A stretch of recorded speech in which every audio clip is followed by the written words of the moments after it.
In the Bahama Islands, the world's best cave divers plunge into the abyss. They're exploring underwater caves, littered with mysteries, and divers who didn't get out alive.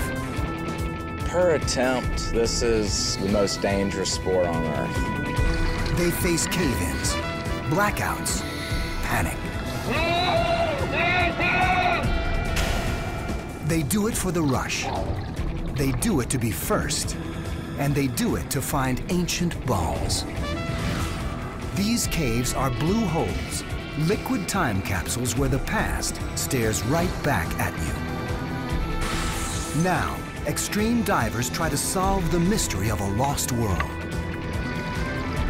But can they survive this alien place? Under pressure, underwater, underground. Extreme cave diving.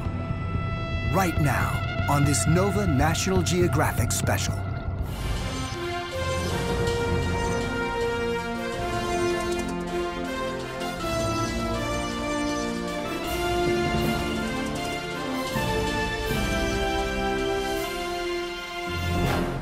Major funding for NOVA is provided by the following. The David H. Koch Fund for Science, supporting NOVA and promoting public understanding of science. And by the Corporation for Public Broadcasting. And by contributions to your PBS station from viewers like you. Thank you.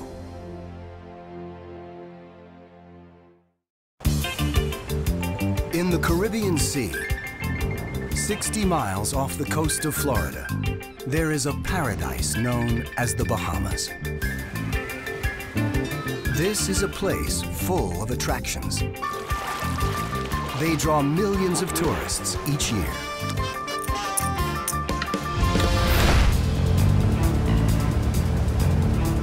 But these visitors aren't here for sun or sand, though they may be in for a bit of a gamble. They've come to search for a lost world. They're extreme explorers, astronauts of an inner space called blue holes. Blue holes get their name from the dark blue of their depths. And while they don't look like much at the surface, what seems like a small pond can go thousands of feet down and spread out into a maze of underwater passages and tunnels. The mystery of their depths beckons the able and the foolhardy alike.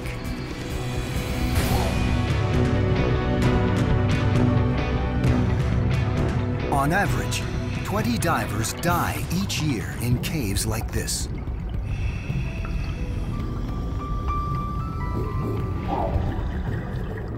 But to these explorers, it's worth the risk.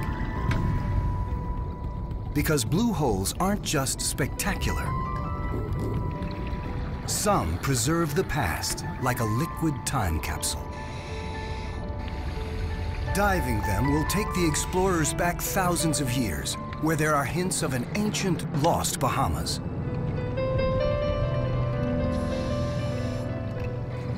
What did this world look like then? And who lived here?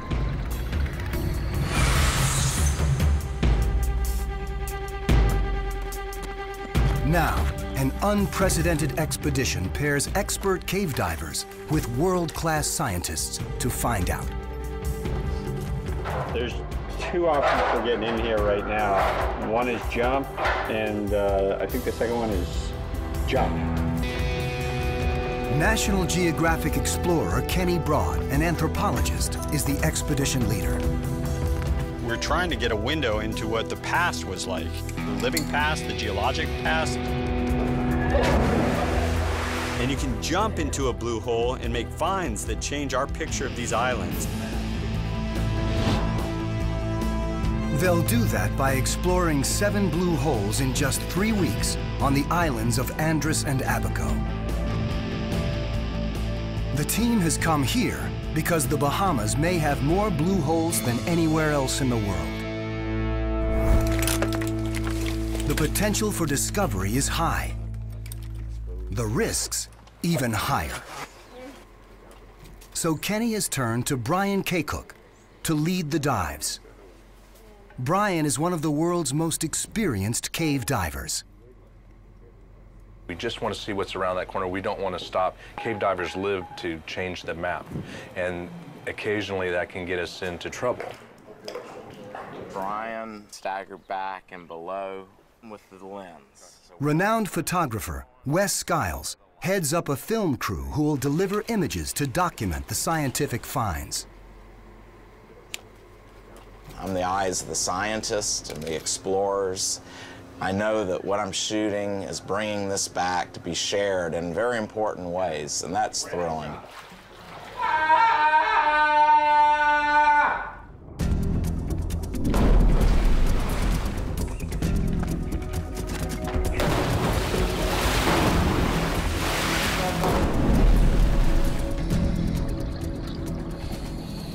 Their first task is a shakedown dive.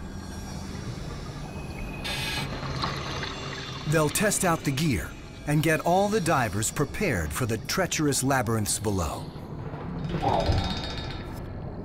The first thing dive leader Brian Kaycook does when he gets into the hole is lay down a guideline. In cave diving, laying line is the first rule of survival. Without that guideline, your odds of coming out are very slim, and that's what kills most people. Though they can appear crystal clear, blue holes are full of silt. When disturbed, it rises from the floor or even falls from the ceiling and blacks everything out. In this place, it's extremely dense black organic matter, so it's difficult to work in. Just the pressure wave of your body pushing the water in front of you tends to stir stuff up. You have to count on coming out zero visibility with your finger on that line, feeling your way out.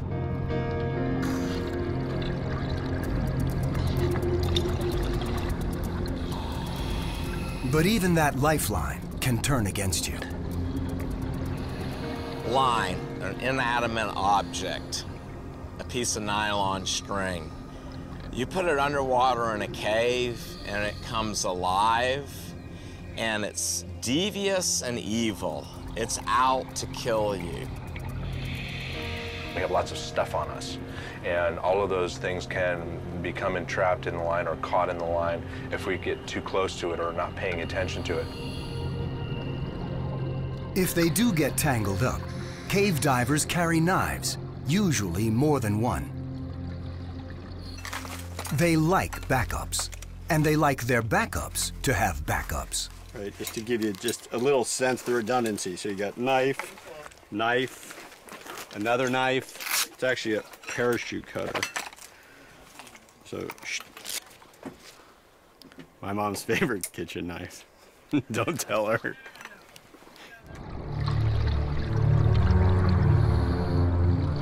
Backup is second nature in this type of diving, where caves that look solid can suddenly fracture at a bubble's weightless touch.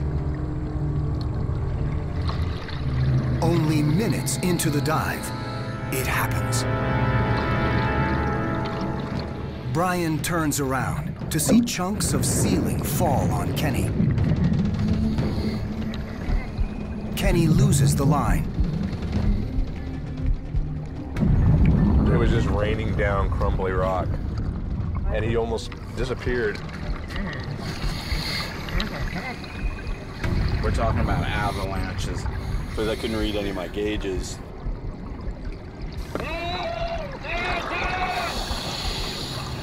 While filming, Wes is pummeled by the debris. Once it went completely zero viz, I was trapped in there. Next time you're in your house, turn off all the lights, put a bag over your head, and try to find your way out. Your heart rate will go up, and it takes a while.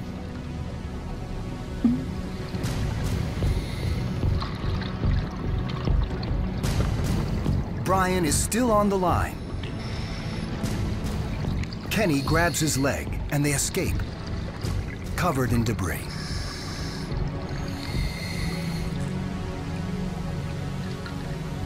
After the limestone rain shower, we decided just to get all the sediment off of us, so we did a couple barrel rolls. Just kind of let things hang loose. It's just a small taste of what can go wrong. Well, per attempt, this is the most dangerous sport on Earth.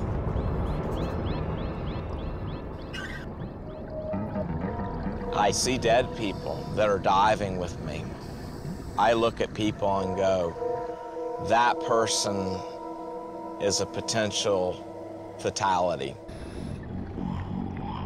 And down here, with the slightest mistake, potential becomes reality. Out of nowhere, a human arm bone appears. Next, a flashlight. Then a knife, strapped to the leg of a 70s-era wetsuit. An orange sleeve and a headless torso. The remains of a diver who died trapped in this cave 30 years ago. He's jammed up like he was trying to find his way out. He looks like a 1970s diving display. He used no guideline, no redundant systems. Nearby, the diver's head, with his dive mask still in place.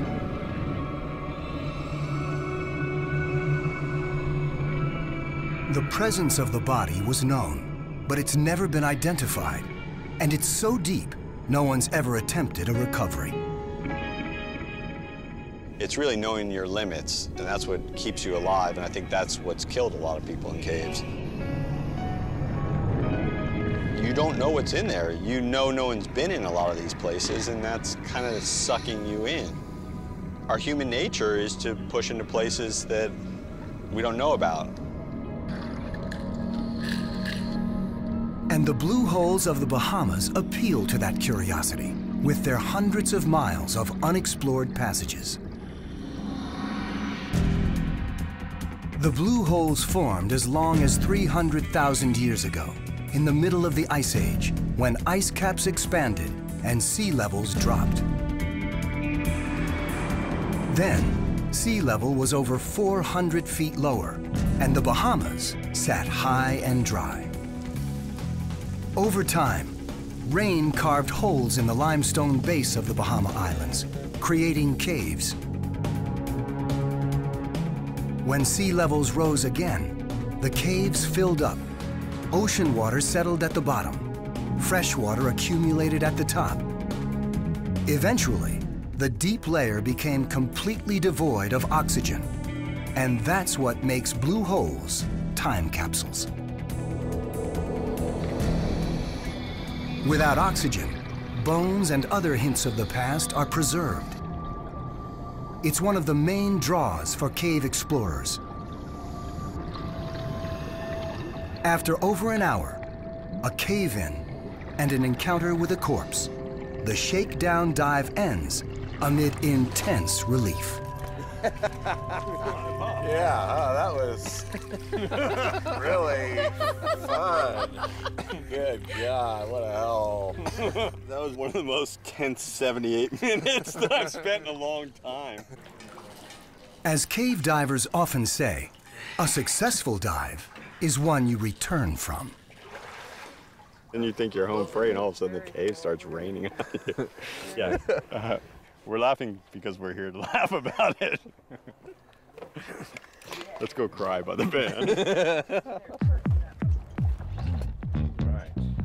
With their gear and fortitude tested, they're ready to take on a biological cold case thousands of years old.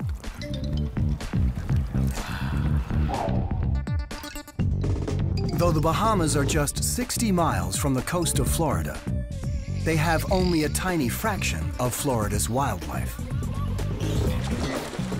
There are no crocs or tortoises in the Bahamas, and no big predators of any kind.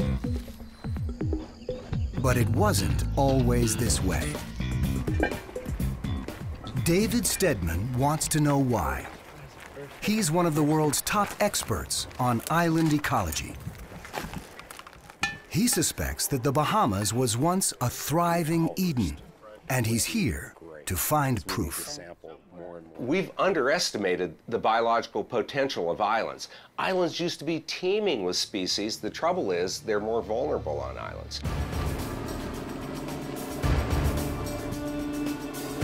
For centuries, hurricanes have scoured these islands clean. On the surface, there's almost no fossil record of anything. So the best place to find bones may be straight down in a blue hole named Sawmill Sink on Abaco Island. Its high sides give it the look of a natural animal trap. The team thinks it may be a good place to hunt for the remains of animals who lived here in the past. Just scoop up the sediment, scoop as deep as you can. Since Stedman is not a diver, the underwater team will be his eyes and hands, prospecting for bones in another very dangerous place. This is a very disorienting place, Nate, so y'all watch each other. Stay on the line, stay on the line, stay on the line.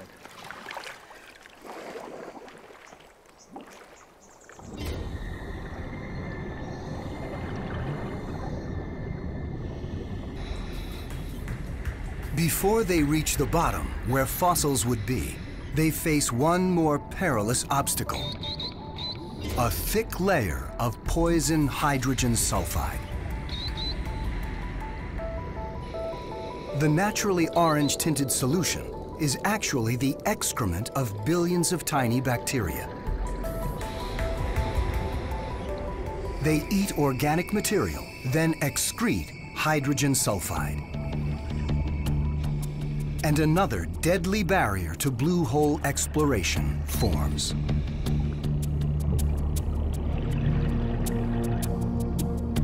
The divers can't protect themselves from this poison because it enters through their skin. Here, at about 100 parts per million, hydrogen sulfide makes the divers' lips tingle and smells like rotten eggs. But prolonged exposure may cause brain damage, so they've got to kick through it fast. Once on the other side, they reach the oxygen-free zone. It's here that the bones of animals that fell into the blue hole should be preserved. We're dealing with sort of an aquatic tar pit. Animals get in there, and as they die, they sink down into the part of the water that has no oxygen in it. Because that water has no oxygen in it, there's nothing to support the microorganisms, the bacteria and fungus and things like that, that normally would decay bones. In Sawmill Sink, fossils that are 4,000 years old appear better than a chicken bone that may have been thrown in your backyard the week before. Prospecting for fossils in a blue hole takes a delicate touch. Even gentle probing can stir up the silt, which could create a dangerous blackout. As he probes, Brian makes a find. It's a shell, the shape of some kind of tortoise.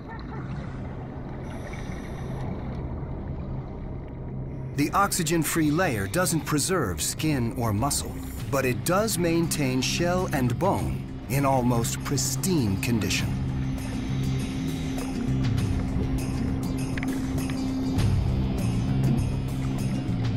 About 20 feet away, he finds a bone from another creature. It's a piece of a backbone. But whose?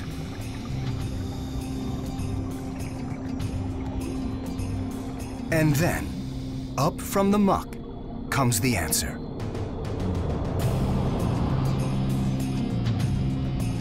A foot-long skull loaded with teeth.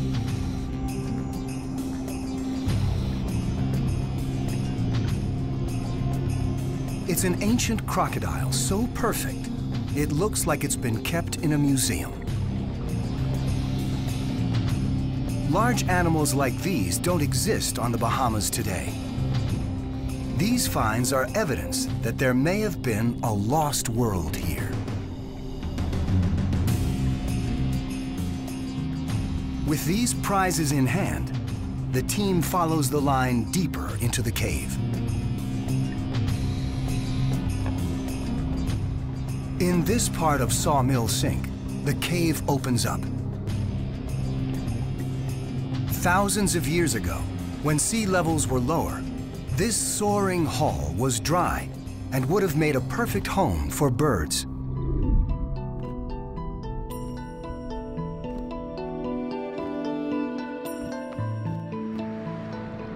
Today, the divers can actually swim up to a ledge where birds might have roosted and start scouting for fossils.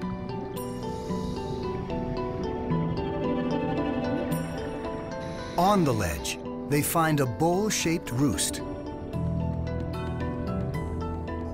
Below it, they set up a grid surrounding a field of tiny bones of many different types. This suggests that the bird roosting here was an owl. The bones are the remains of what he was eating. Since they can't digest bones, owls collect them in their crop and vomit them out in a clump called a pellet. This is a fossil gold mine. The bones of lizards, snakes, bats, and small birds. A census of life here thousands of years ago. It will delight David Stedman, waiting for the divers to return.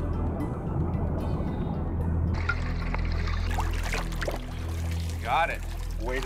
Hey, I can't wait to open these up. Let's see what you have. There may be some associated bones in the sediment that's in the container there too, so we'll be careful with that sediment. Okay, got it.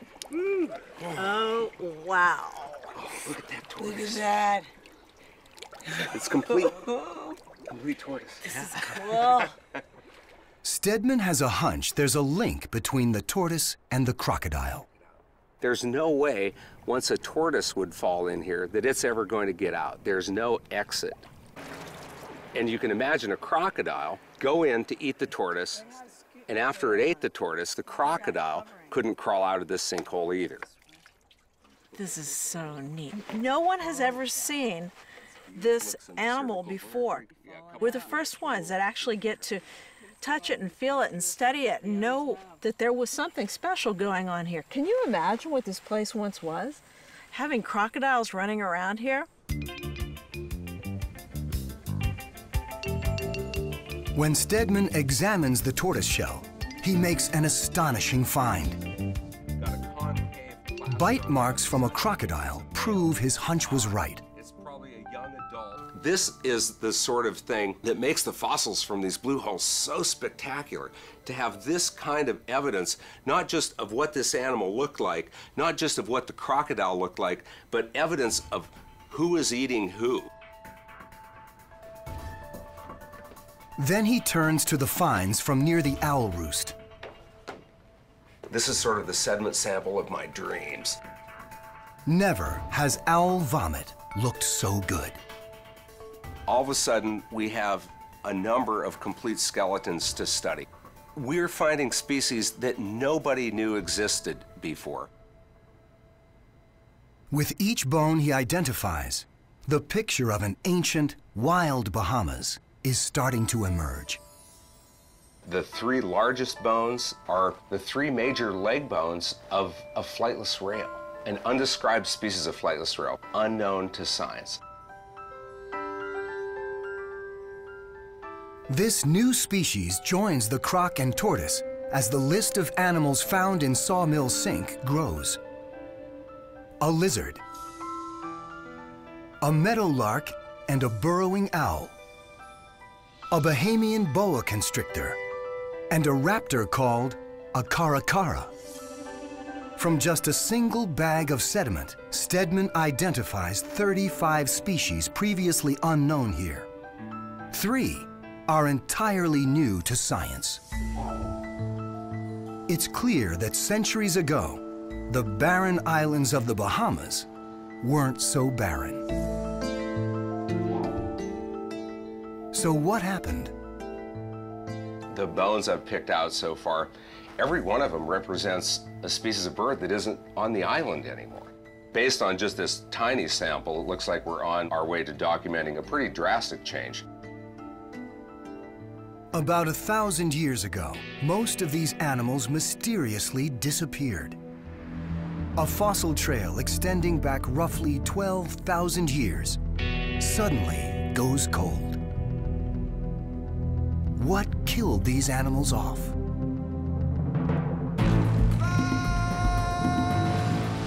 In 1492, when Christopher Columbus first made landfall in this hemisphere, it was in the Bahamas. He encountered a people called the Lucayans. The Lucayans descended from people that came from South America around 800 BC and slowly migrated to the Bahamas. At the time, Columbus wrote almost nothing about their rituals or traditions. What little we know today suggests that they thought blue holes were sacred.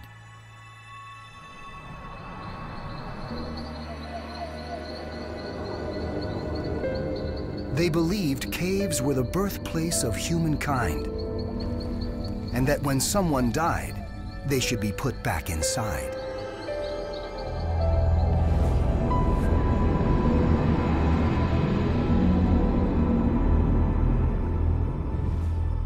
In the early 1990s, in a blue hole called Sanctuary on Andros Island, a diver found human remains that may have been related to the Lucayans' ritual burial. Following up on that lead, the team will search for more remains, beginning at Sanctuary. They'll try to determine if there's a link between the Lucayans and the animal die-off that occurred about 1,000 years ago.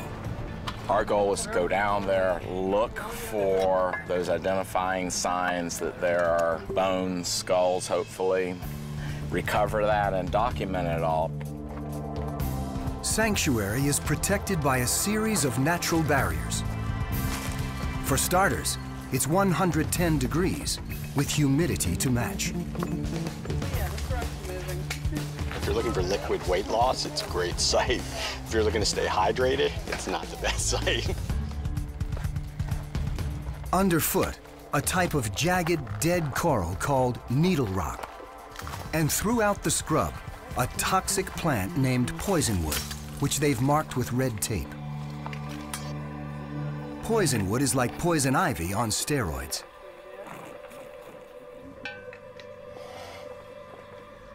Joining the team is Michael Pateman, who will be the first Bahamian and the first archaeologist to dive this hole. I've been looking forward to this since I started archaeology. It's the mystery of the site. It's what can I find? I want to know what's here. There you go.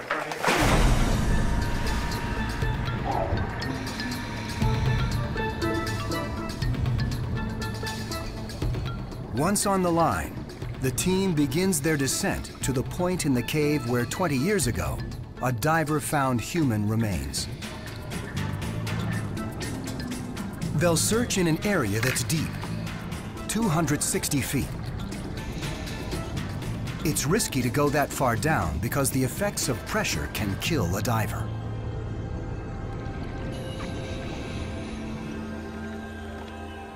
At sea level, the pressure exerted on a person is called 1 atmosphere.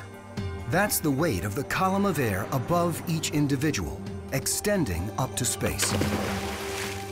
It's about 15 pounds per square inch, pressure we live with every day. But at the team's target site, 260 feet down, they'll be under nearly 9 atmospheres of pressure. That's almost 135 pounds per square inch.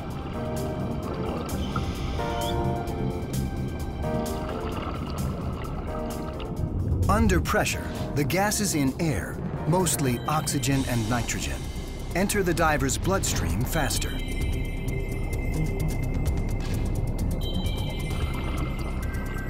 Our bodies metabolize oxygen, but not nitrogen.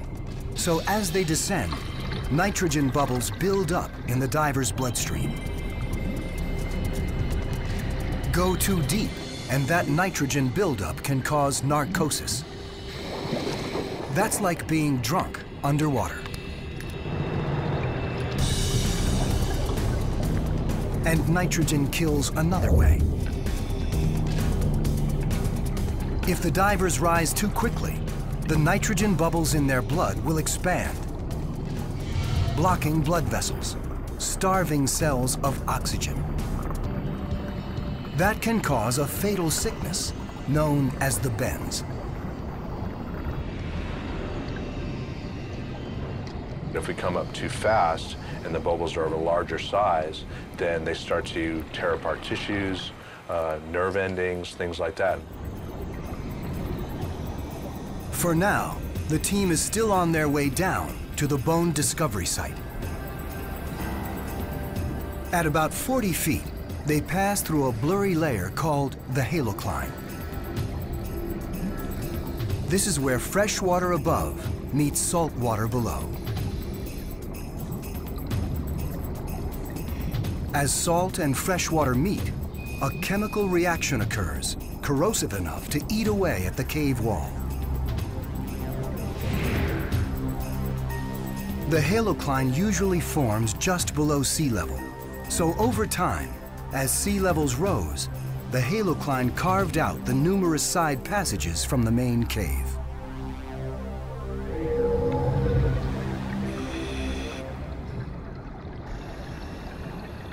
At 260 feet, they're just above the slope where human bones were found and face another potential danger.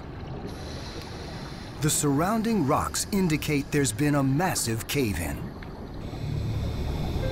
That kind of stuff goes on at a site all the time where you have chunks coming down. And we're swimming over boulders the size of houses, and you know they came from the ceiling. They know it will happen again. They just don't know when. It's one more detail that makes working in a blue hole more dangerous than any other type of marine archaeology. Archaeology in open water, if you have a problem, you can do immediate ascent up to the surface. If you need to haul material up, it goes straight up to the surface. You can't do any of that in an underwater cave.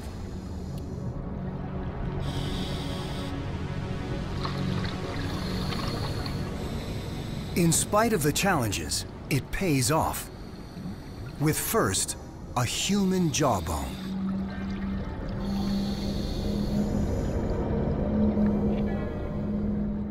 And then, a skull.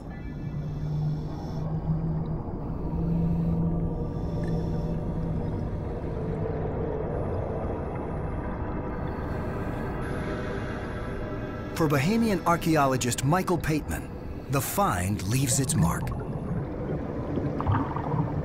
To finally actually go in the site and to see the site, I thought, wow, I can spend hours in here. And to have been the first Bahamian to dive in that blue hole was just, it's still not sunk in completely yet. By the end of the dive, the team has recovered pieces of 3 skulls. But critical questions remain. Are they connected to the catastrophic die-off of animals here? And could these skulls belong to the Lucayans, the same people Columbus wrote about? Pateman identifies a deformity in the skulls that seems to confirm their identity. When they were children, the Lucayans bound the foreheads and the backs with boards and then wrap them. And so that would create this, what you see here, this conical shape. It's a characteristic found only in cultures like that of the Lucayans. And when the skulls are radiocarbon dated, there's an even bigger revelation. The skulls found in the blue holes date from about 800 years ago. By then, the Lucayans were already settling in the Bahamas and having an impact. And the animal die-off that David Stedman identified started about 1,000 years ago. The dates are close enough that it's likely there's a link between the Lucayans and the deaths of the animals here. We have great fossils from about 12,000 years ago up to about when the first people arrived. So when people show up, along with non-native mammals that they bring, whether it's rats, cats, dogs, pigs, things like that, these island species are very poorly adapted to these new super predators. On islands across the world, the most vulnerable species have been wiped out. They're extinct. By exploring the time capsules inside blue holes, these divers have discovered a lost Eden that was, and showed how humanity changed the Bahamas forever. But bones aren't the only prizes preserved in blue holes. Locked in spires like these are secrets about the planet's history, secrets that can only be found in blue holes. So now the team heads for blue holes famous for some of the most spectacular spires in the Bahamas.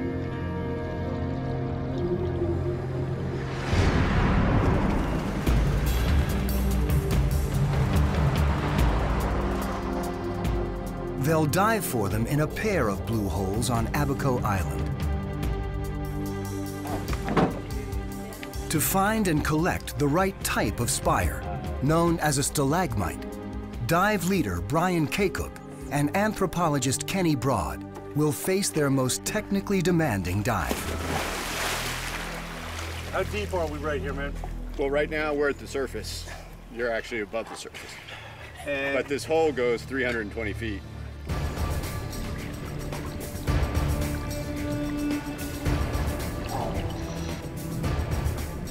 Cutting through the solid rock at the base of a stalagmite is going to take a lot of time.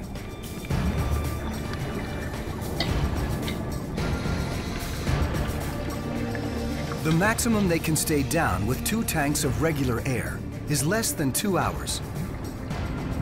But they need almost 3 times that for this dive. So they're using a device like astronauts use during a spacewalk. A machine called a rebreather.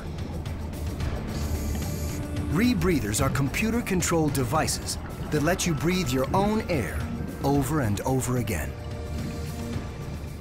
Rebreathers allow us to scrub out carbon dioxide, the bad things that we don't want to rebreathe. So these little tanks will allow us to do a very long, deep penetration of a cave. Once carbon dioxide is scrubbed out, sensors check the amount of oxygen in the air, adding more if necessary. This is the canister that filters the air that we exhale, takes out the carbon dioxide, cleans it out. And then this is the magical brain that tells how much of other types of gases, whether it's air, helium, or most important, oxygen, how much to put back into the breathing system. Very important. Be nice to me. Be nice to me. Rebreathers are especially good for cave diving because they release few bubbles, which can dislodge ceiling debris, creating blackouts. But they do have a deadly downside. There's as many as 1 out of 10 rebreathers sold that people have died on. I mean, this is real serious business.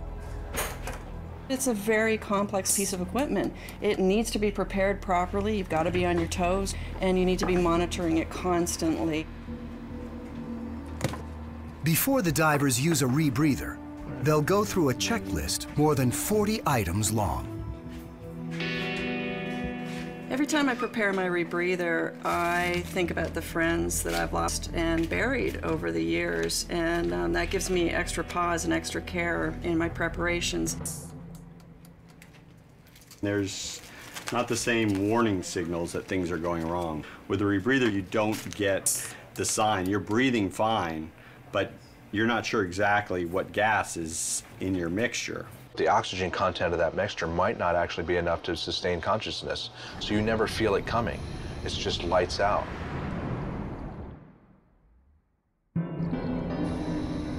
On this dive, rebreathers offer Kenny and Brian a tempting but sobering bargain.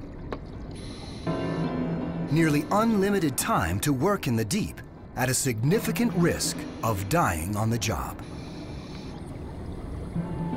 Avoiding that requires intense concentration, and for Kenny, that's the appeal. It's how I can disconnect. I feel like all day I'm attacked by my cell phone, I'm attacked by my email. It's the only place in the world where that has to be shut out. It's the only time you can have 100% concentration because it's a life or death endeavor. At 150 feet, Brian and Kenny transit a series of rooms girded by stalagmites. These mineral formations grow from the ground up.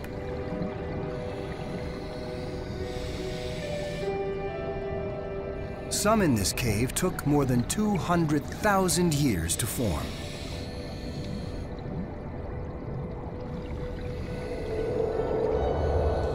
It started in a dry cave when water percolated through the ceiling and fell in different spots. Stalagmites are built by the slow accumulation of the minerals and sediments contained in the water. So these beautiful columns are more than geological ornaments. Locked inside is a biography of Earth and its atmosphere.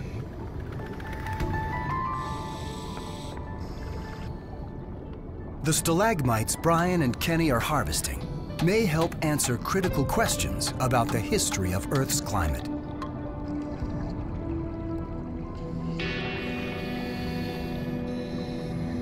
That's what geochemist Peter Swart wants to know about. Stalagmites give us a clue to what paleoclimate was many thousands or hundreds of thousands of years ago. Much of what we know about climate history comes from two sources: sediment samples from the ocean floor and cores taken from glaciers and ice sheets.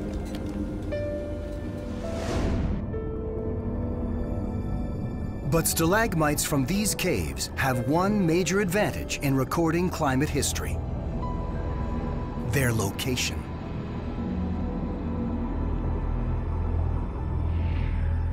The Bahamas lie beside the Atlantic Gulf Stream. For millions of years, this current has carried warm, salty waters north, where they cool and sink. That drives ocean circulation, also called the Atlantic Gyre, which shapes the climate. Stalagmites record changes right in the subtropical Atlantic Gyre. So here, we're really at the heart of the action. We haven't had that kind of opportunity to see the changes which occur in this region before now. So the stalagmite that Brian and Kenny have cut could provide a gold mine of global climate history. Using that history, Swart may be able to answer a critical question. While most scientists believe that Earth's climate is changing, they are struggling to figure out how fast. This stalagmite could help answer the question. To decode it, Swart first has to cut it lengthwise with a diamond saw. Inside, it displays regular bands of growth, like the rings in a tree. Embedded in each band is the climate biography of a specific period. With analysis, Swart can describe how much it rained, what chemicals were in the rain, soil, and air, even the temperature.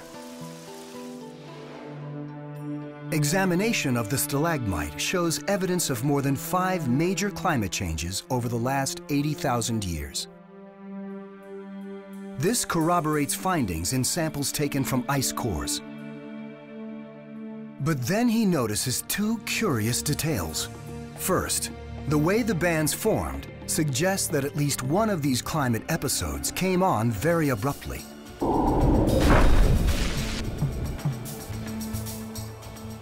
At the end of the last ice age, about 11,000 years ago, conditions changed radically from dry to wet within 50 years. This change was probably accompanied by a rise in temperature and sea level. And Swart notices something else. Some of these climate events are preceded by a mysterious dark band. When he samples the dark bands, he finds iron. So is there some link between iron and climate change? How could that be? The Bahamas are made of coral. There's no iron anywhere.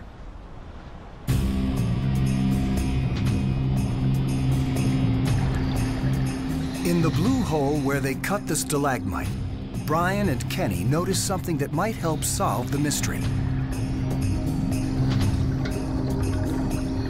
In the cave wall, they found a layer of red sediment.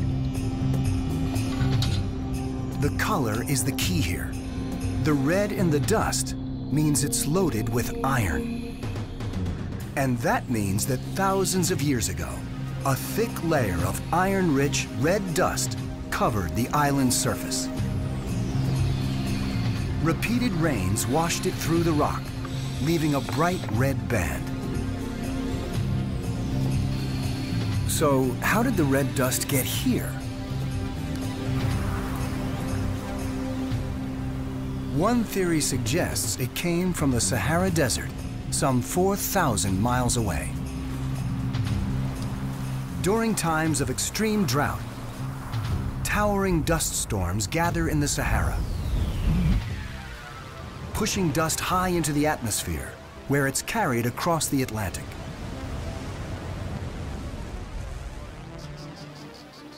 When Swart analyzes the iron in the stalagmite, he confirms that it's made of Sahara dust, though its red color has been washed out after thousands of years. And in the dark band, he isn't finding traces of iron, but significant concentrations. Now, the iron was very low concentrations, with the exception at this boundary here. The areas with the highest concentration of iron correspond almost exactly to the places on the stalagmite where the chemical composition indicates a period of major climate change. That probably means a major Sahara dust event came right before each change, when temperatures and sea levels rose. The fact that Saharan dust storms happen with greater frequency today is raising concerns that history could be repeating itself. Now, we know, say, the last 40, 50 years, there's been a major drought in Africa. And that's seen an input in the amount of dust which is coming from the Sahara region to the Bahamas. It's estimated that over the past 5 decades, the Sahara has seen a 10-fold increase in large-scale dust storms. If we're witnessing the beginning of a major climate change, it could happen fast, just as it happened in the past. Maybe in as little as a lifetime.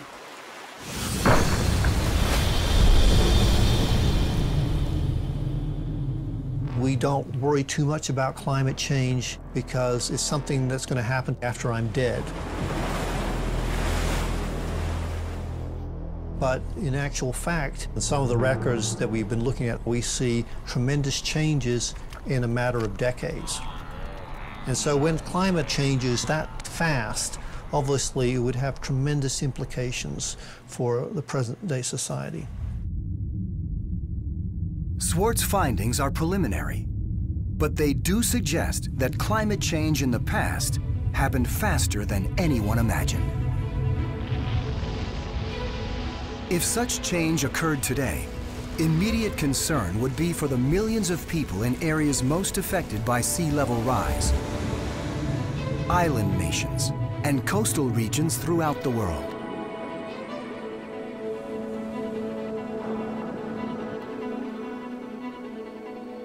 For the expedition team, climate change could pose an immediate threat to the future of blue holes. There's probably no way to keep rising seas from pouring into them, ruining their delicate chemistry. Blue holes are unique repositories of scientific knowledge. Sea level rise associated with global warming will change that water chemistry, and we're going to lose a lot of valuable information very quickly. We would lose most or all of the fossil record. It would be the equivalent of burning a library.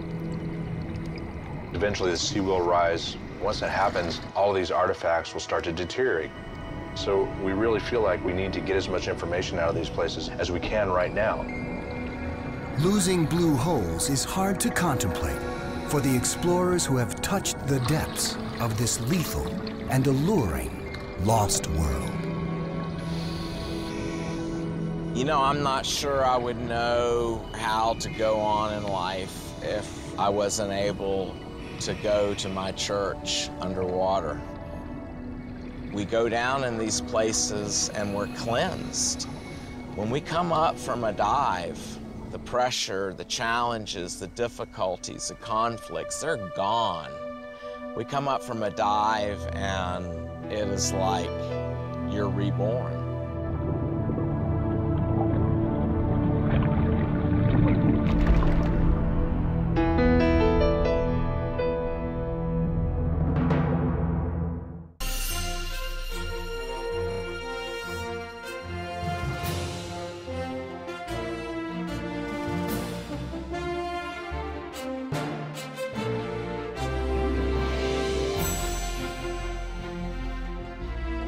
This NOVA program is available on DVD at shawpbs.org or call 1-800-PLAY-PBS.